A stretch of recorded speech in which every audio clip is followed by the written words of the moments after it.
সেলিব্রিটিদের ঘিরে প্রায়শই বিভিন্ন সময় নানা গুজব ছড়ায় সামাজিক যোগাযোগ মাধ্যমে। কিছুদিন আগেও তেমন একটি গুজবের শিকার হন ঢাকায় চলচ্চিত্রের জনপ্রিয় নায়িকা অপু বিশ্বাস। নেট দুনিয়ায় ছড়িয়েছিল আত্মহত্যা করেছেন তিনি, যদিও পুরো খবরটি ছিল মিথ্যা, বানোয়াট ও প্রমাণহীন। তবে এমন ভিত্তিহীন সংবাদ ইদানিং বেশি দেখা যাচ্ছে।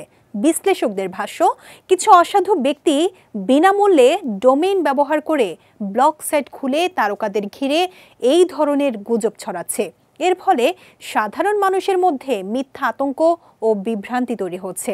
মূলত দেশীয় বিনোদন জগতের তারকারাই এর প্রধান শিকার।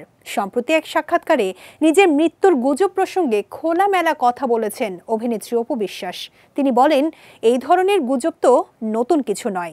বিশেষ করে এখন সোশ্যাল মিডিয়াতে হঠাৎ দেখি কেউ মারা গেছে, একবার শুনি আমি মারা গেছি, সে সময় আমার বোন আমাকে ফোনেও পাচ্ছিল না, আর তখন সে পাগলের মতো হয়ে যায়। তবে এমনটা শুধু আমার সঙ্গে না, অন্যান্য আর্টিস্টদের সঙ্গেও ঘটছে যতটুকু দেখেছি।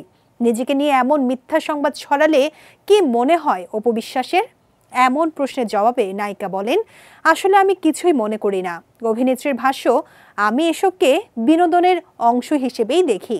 মানুষ তো যেভাবেই হোক অন্যকে এন্টারটেইন করতে চায়, মেসেজটা তো সেভাবেই ছড়ায়, তাই এসব নিয়ে কিছু মনে হয় না।